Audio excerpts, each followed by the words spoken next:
Assalamualaikum warahmatullahi wabarakatuh. Menyambung artikel sebelumnya tentang content management system, saat ini kita akan coba mempelajari dan saya akan coba menjelaskan sedikit apa yang ditulis oleh Ilham Mubarak. Ini erat kaitannya dengan materi implementasi web ya. Ini ada artikel menarik yang ditulis oleh beliau di Niaga Hoster. Ini bukan promo ya, tapi karena kebetulan saya temukan ini artikel menarik, perlu saya bahas. Jadi judul artikelnya adalah jenis-jenis website berdasarkan fungsi, platform, dan sifatnya. Ini ditulis tahun 2018 tanggal 22 Agustus. Oke, langsung saja kita coba lihat beberapa untuk pengertian tidak usah ya. Di sini langsung saja ke daftar isi. Ada jenis website berdasarkan sifat. Di sini ada dua, ada web statis dan web dinamis. Langsung ke web statis itu seperti apa? Jadi website statis itu adalah website yang dibuat tampilannya dengan HTML tentunya, karena HTML adalah bahasa dasar dari web ya. Tentu mungkin dipercantik dengan CSS di sana ya. Namun website statis ini sifatnya sangat sederhana ya, sederhana. Jadi mungkin tampilannya menarik, bagus, tapi ini sederhana dan tidak memerlukan database dan tidak bisa berinteraksi seperti layaknya memberikan komentar, kemudian ada feedback atau like, subscribe, itu nggak bisa ya kalau website yang modelnya statis seperti ini. Dia sifatnya hanya tampilan, bisa menampilkan gambar, tulisan, warna, animasi bisa ya, tapi tidak bisa menampung data-data seperti tadi ya, ada komentar dari pengunjung, ada statistik dari pengunjung ya, kecuali kalau kita menggunakan statistik pengunjungnya itu dengan pihak ketiga, misalnya dengan Google Analytics atau dengan Stat, itu masih bisa lah ditanamkan di dalam website statis. Oke, itu tentang website statis ya. Intinya bahwa website ini tidak mampu menampung interaksi atau menyimpan data dari user. Jadi kalau ingin merubah tampilan dari website ini, maka programmer atau developer harus merubah kode HTML-nya gitu. Kemudian yang kedua tentang website dinamis. Website dinamis ini kebalikan dari website statis ya. Tentu dibuatnya masih menggunakan HTML dan CSS, tapi sudah diintegrasikan dengan bahasa pemrograman yang bersifat server side seperti PHP, ASP, ASP.NET atau yang lain ya, CSP dan sebagainya. Nah, website dinamis ini karena dia namanya juga sudah dinamis, tentu tampilannya ketika ingin mengganti atau merubah tampilan tidak harus merubah kode daripada website tersebut ya, karena data-data yang ditampilkan itu tentu mengambil dari database atau basis data. Tentu website dinamis ini mampu menampung seperti statistik, kemudian ada feedback dari pengunjung misalnya dengan komentar, like, subscribe dan sebagainya gitu. Kemudian jenis-jenis website berdasarkan platform. Nah, jadi kalau kita melihat website berdasarkan engine atau platform untuk membangunnya, kita bisa membedakan dengan beberapa hal. Yang pertama disebut sebagai content management system ya, atau CMS. Jadi content management system itu kalau kita terjemahkan secara standar adalah sebuah sistem yang dapat mengatur konten. Intinya seperti itu ya. Nah, contoh dari content management system itu contohnya apa? Contohnya ada WordPress, ada Joomla, ada Drupal, gitu. Ada Blogspot juga sebenarnya termasuk ke dalam content management system ya, tapi dia tidak sefleksibel teman-teman yang sudah saya sebutkan tadi ya. Kalau yang WordPress, Joomla, Drupal itu ada versi installernya, jadi kita bisa melakukan operasi install di komputer kita secara offline terlebih dahulu, kemudian nanti kita bisa publish gitu. Kemudian kalau kita melihat persentase dari ketiga CMS yang sudah disebutkan tadi, maka WordPress ini masih menempati jajaran yang tertinggi ya, top rankingnya. Jadi kalau berdasarkan data yang saya dapat ini, WordPress itu urutan tertinggi dengan market share 59,9% ya, atau aktivitas situsnya itu mencapai 26,7 juta. Nah, kalau misalnya kita melihat dari website yang menginstal atau engine-nya menggunakan WordPress di seluruh dunia, kita bisa melihat kurang lebih sekitar 239.139 ya, 239.139 ini mungkin tahun berapa ini tidak dijelaskan, ini berdasarkan data tahun berapa ya, tapi saya yakin untuk pada saat artikel ini, tutorial ini saya buat, ini tentu sudah jauh lebih tinggi daripada itu, tapi saya rasa WordPress masih menduduki peringkat yang pertama. Kemudian untuk Joomla, Drupal ini saya rasa sudah tidak terlalu bagus untuk sekarang ini ya, tahun 2021. Kebanyakan itu orang mengarahnya ke WordPress karena gratis, kemudian banyak sekali plugin yang bisa dikembangkan, yang bisa digunakan, dan banyak sekali juga template baik itu gratis maupun premium yang bisa digunakan. Oke, kemudian di dalamnya ada Magneto Blogger ya, ada Shopify, kemudian Bittrex, Typo3, Squarespace ya, ada PrestaShop. Ini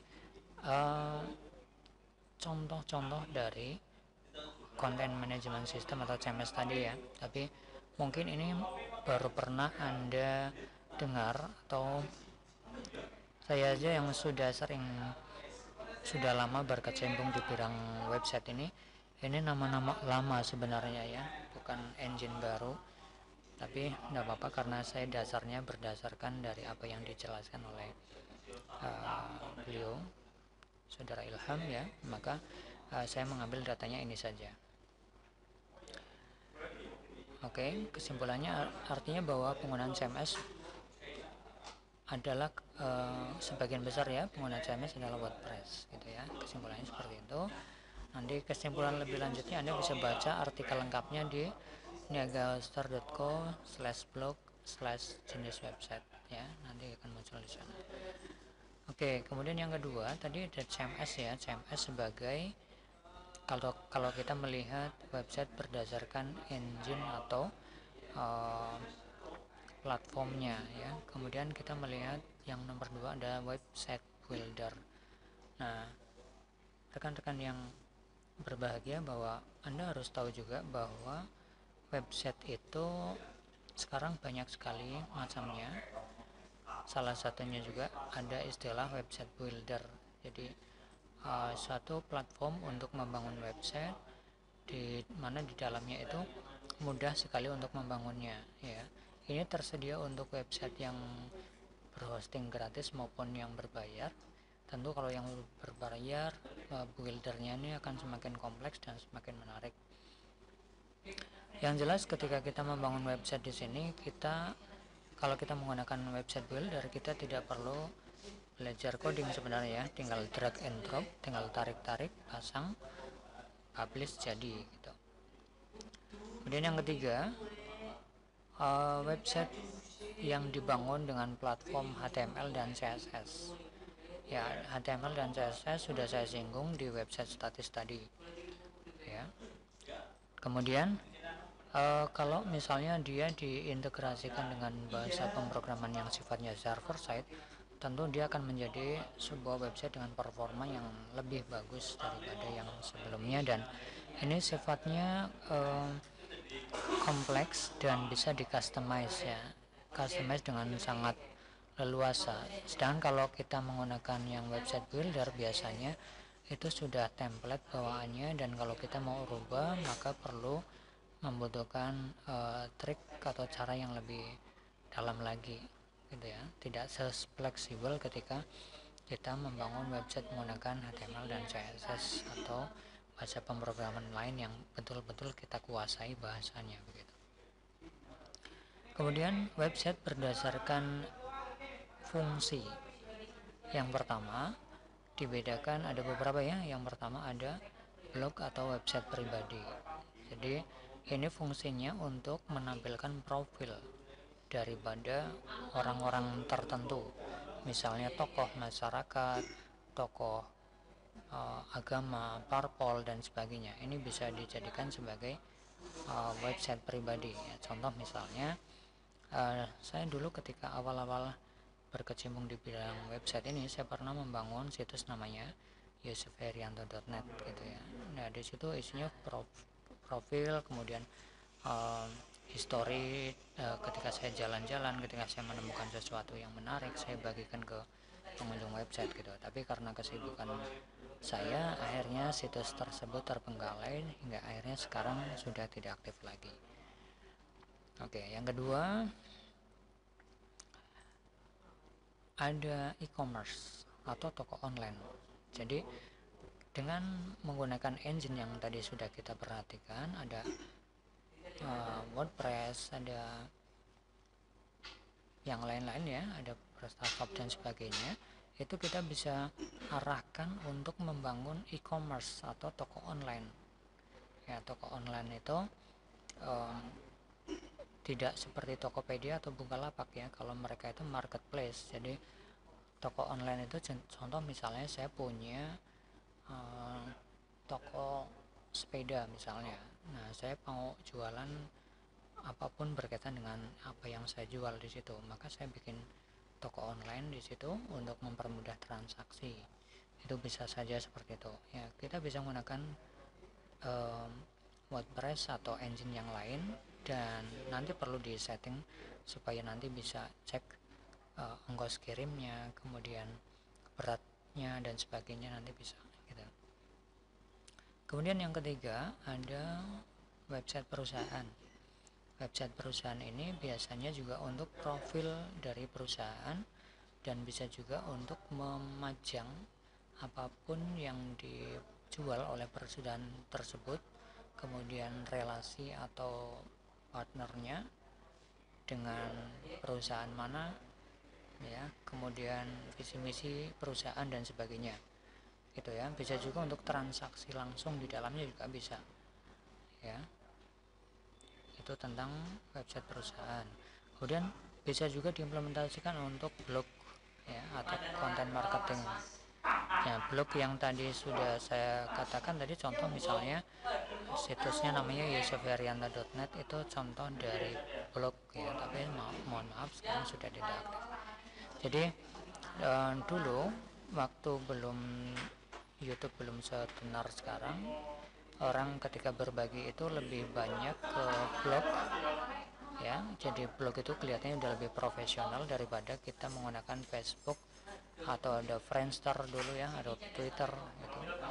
Lebih profesional menggunakan blog gitu.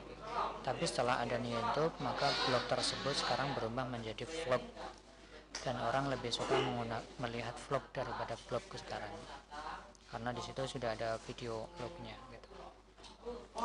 Kemudian berikutnya kita bisa memanfaatkan engine atau platform untuk membuat website untuk organisasi atau instansi pemerintah ya. Ini misalnya kita membuat satu organisasi tentang relawan Palestina misalnya, kita bisa menggunakan organisasi itu, atau mungkin ada yayasan, atau mungkin ada situs dari pemerintah, misalnya kabupaten ya, situs resmi dari kabupaten, provinsi, negara bahkan ya, atau mungkin desa juga bisa kita buatkan situs untuk instansi pemerintah menggunakan engine-engine yang sudah saya sebutkan tadi. Tentu nanti ekstensi daripada domainnya tidak .com, tapi kalau organisasi ya tentu pakai .org atau .or.id ya. Kalau government misalnya kabupaten, maka bisa menjadi misalnya banyumaskap.co.id misalnya gitu. Kemudian ada media sharing. Media sharing ini contoh seperti yang paling populer saat sekarang adalah ada YouTube. Ya, YouTube itu adalah contoh implementasi dari CMS dengan yang diimplementasikan untuk media sharing. Ada web stock foto ya, kayak Shutterstock. Shutterstock di situ menjual beli foto secara internasional ya. Kemudian ada SoundCloud yaitu tentang sound dan sebagainya. Oke, kemudian berikutnya adalah komunitas online ya. Jadi kita bisa menerapkan platform yang nantinya bisa kita buat dengan WordPress atau yang lain untuk tujuan untuk komunitas online. Seperti yang tadi saya sebutkan, misalnya kita memiliki komunitas sepeda ya, maka kita bisa membuat situs online di situ untuk komunitas sepeda kita. Ya, kemudian yang berikutnya adalah media online atau media berita. Nah, website berita ini bisa dibangun juga dengan WordPress ya, seperti yang saya buat. Situs media online yang saya miliki contoh adalah Lintas24 ini saya buat dengan WordPress ya. Ini saya buat dengan WordPress. Tampilannya nanti bisa di custom ya. Oh, ini koneksi internetnya kurang bagus ya, nanti bisa dicek lagi. Kemudian kita coba lihat jenis website seperti apa yang Anda buat. Ini tergantung dari, kalau saya sih lebih suka ke pendekatan dari hobi dulu ya. Jadi Anda misalnya suka hobinya apa, hobinya sepeda, maka website yang perlu Anda bangun adalah website sekitar komunitas sepeda. Kalau misalnya Anda suka dengan hadis ya, kumpulan hadis gitu ya, Anda bisa bikin website tentang hadis ya. Nanti tinggal dikategorikan ke website yang mana gitu ya, misalnya komunitas pencinta hadis misalnya, atau media sharing tentang hadis, itu juga bisa ya, nggak masalah itu. Jadi tergantung dari tujuannya, tapi pendekatan lebih utamanya adalah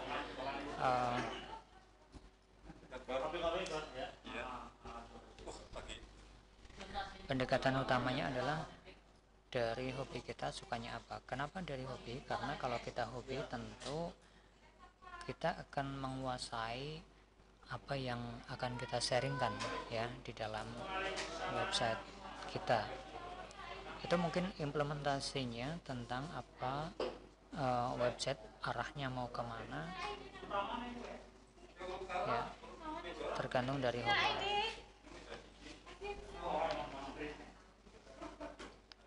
Nah, dari materi ini silakan Anda masing-masing renungkan, kira-kira ketika kita membuat website, kita mau implementasikan untuk apa, maka Anda coba renungkan, mungkin dari hobi, dari pekerjaan, atau nanti yang arahnya misalnya untuk bisnis, itu bisa jadi ya.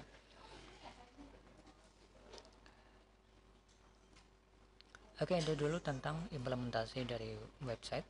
Nanti artikel lengkapnya bisa Anda baca di alamat ini ya. Nanti mungkin akan saya letakkan link lengkapnya di deskripsi.